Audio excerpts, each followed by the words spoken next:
Good morning, students. Today we are going to discuss the next part of chapter first of civics of 10th class, that is power sharing. पहले हमने इस chapter के कुछ topics पढ़े थे जिसमें हमने बेल्जियम और श्रीलंका के बारे में पढ़ा था। वहां हमने देखा था the ethnic composition of Belgium and ethnic composition of Sri Lanka, कितनी डाइवर्सिटी थी दोनों में, बेल्जियम श्रीलंका दोनों के बारे में पढ़ा कि बेल्जियम में भी और श्रीलंका में भी एथनिक कंपोजिशन कॉम्प्लेक्स कैसे थी, कि वहाँ पे डिफरेंट डाइवर्सिटी ऑफ कल्चर थे, डाइवर्सिटी ऑफ लैंग्वेजेस थी, ठीक है, और डाइवर्सिटी ऑफ रिलीजन्स थे। तो इन दोनों के बारे में हमने पढ़ा था कि कैसे बेल्जियम की जब बात की थी उसमें डचीज और फ्रेंच बोलने वाले थे, ठीक है, और किस तरह से हमने जब श्रीलंका की बात की थी उसमें हमने देखा था कि वहाँ पे अलग अलग लैंग्वेजेस बोलने वाले, तमिल बोलने वाले थे, सिंहला लैंग्वेज बोलने वाले थे, ठीक है। तो इस तरह से अलग अलग लैंग्वेजेस बोली जा रही थी। और इसी तरह से श्रीलंका में हमने डाइवर्सिटी ऑफ कल्चर भी पढ़ा था, डाइवर्सिटी ऑफ रिलीजन भी पढ़ा था कि वहाँ पे किस किस धर्म को मानने वाले थे। जो 74% जो पीपल थे वहाँ के जो सिंहला लैंग्वेज बोलते थे वो बुद्धिज्म को मानते थे, बुद्धिस्ट थे, और उसके अलावा जो 18% तमिल्स थे वो हिंदू और मुस्लिम मिक्स थे, ठीक है। तो इस तरह से हमने दोनों की कॉम्प्लेक्स एथनिक कंपोजिशन पढ़ी थी। Now here we are going to discuss. और उससे पहले हमने श्रीलंका के बारे में पढ़ा था कि श्रीलंका में किस तरह से क्या सिस्टम ठीक तरह से हुआ और क्या प्रॉब्लम्स, क्या सफरिंग श्रीलंका में हुई, ठीक है। तो नहीं प्रॉपर वे से सिस्टम बनाया गया, प्रॉपर वे से प्लानिंग नहीं हुई और अल्टीमेटली बहुत ज़्यादा नुकसान हुआ श्रीलंका में। अब यहाँ पर हमने अकोमोडेशन ऑफ बेल्जियम पढ़ लिया आज, ठीक है। So now we are going to discuss the accommodation of Belgium. क्या बेल्जियम ने कुछ समझदारी दिखाई? क्या बेल्जियम में इतनी डाइवर्सिटी होने के बावजूद भी क्या वहाँ कुछ प्रॉब्लम्स आई, और अगर आई तो क्या उन प्रॉब्लम्स का क्या सोल्यूशन निकाला गया, ठीक है। तो now we are going to discuss the accommodation of Belgium.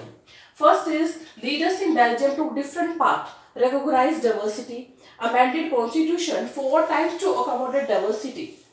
क्या किया था वहां पे एक अकोमोडेशन बनाने के लिए बेल्जियम में? सबसे पहले क्या किया गया, leaders in Belgium took different path. उन्होंने क्या डिफरेंट पाथ अपनाया?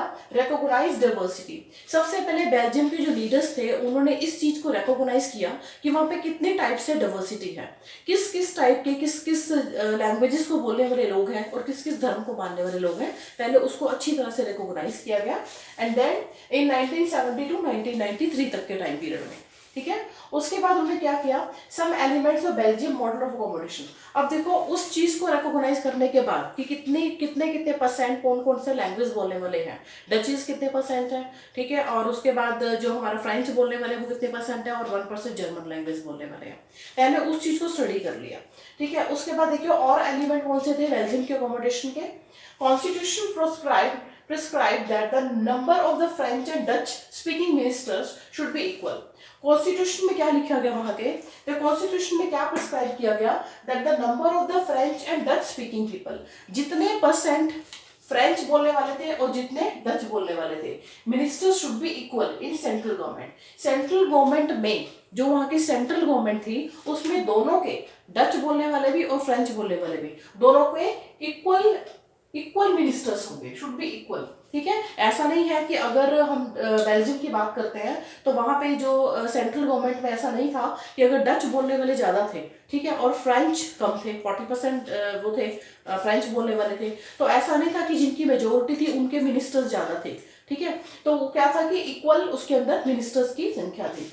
should be equal in central government and no single community can take major decisions। तो जो मेजोरिटी में थे, यानी कि ये नहीं था ऐसा बिल्कुल भी कि डच लैंग्वेज बोलने वाले ज्यादा थे और फ्रेंच बोलने वाले कम थे, तो जो डिसीजन होगा वो मेजोरिटी वाले लेंगे, डच पीपल लेंगे जो डच लैंग्वेज बोलते हैं। ऐसा बिल्कुल नहीं था, इक्वल रिप्रेजेंटेशन था, इक्वल मिनिस्टर से दोनों लैंग्वेजेस के, फ्रेंच वाले भी और डच बोलने वाले भी, ठीक है। तो इससे क्या हुआ था कि जो डिसीजन था कैन मेक यूनिलेटरल, जो भी डिसीजन लिया जाता था वो एक इकट्ठे मिलकर एक डिस्कशन के बाद लिया जाता था, ठीक है। उसके अलावा देखो अकोमोडेशन में मेन पॉइंट क्या है, power were given to the state government. अब यहाँ पर पावर सिर्फ सेंट्रल गवर्नमेंट के हाथ में नहीं थी, स्टेट गवर्नमेंट को भी यहाँ पर पावर दी गई, ठीक है, ताकि अकोमोडेशन प्रॉपर वे से चलता रहे। तो स्टेट गवर्नमेंट को जो पावर दी, they were not subordinate to the central government. अब सेंट्रल गवर्नमेंट के सबऑर्डिनेट की तरह काम करने की जरूरत नहीं थी स्टेट गवर्नमेंट को, स्टेट गवर्नमेंट को अपनी पावर्स थी, ठीक है। Now the Brussels has a separate government in which the both of the community have equal representative। अब हमने पढ़ा था कि बेल्जियम की राजधानी क्या थी, ब्रुसेल्स।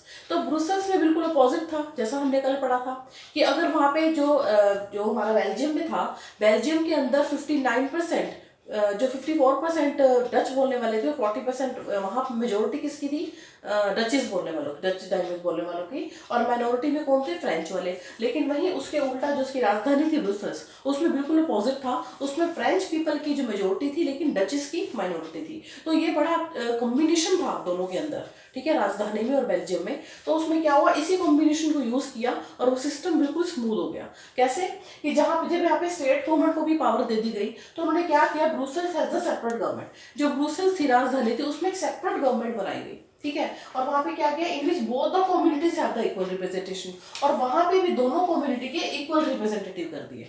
हालांकि ना तो वो चीज बेल्जियम में हुई कि वहां पे ज्यादा रिप्रेजेंट डच बोलने वाले ज्यादा है और फ्रेंच बोलने वाले कम है, तो डच को ज्यादा वो मिलेगी, ज्यादा मिनिस्टर्स होंगे, ठीक है, ऐसा उन्होंने भी इक्वल कर दिया। और उधर ब्रूसेल्स में भी क्या कर दिया, फ्रेंच बोलने वाले ज्यादा थे, डच वाले कम थे, लेकिन वहां पे भी क्या कर दिया, इक्वल रिप्रेजेंटेटिव कर दिया दोनों का, ठीक है। तो यानी कि दोनों का कॉपरेशन था, उधर उन्होंने कॉपरेट किया और इधर डचेस ने किया, और इधर क्या किया, ब्रुसेल्स में फ्रेंचेस ने वो किया।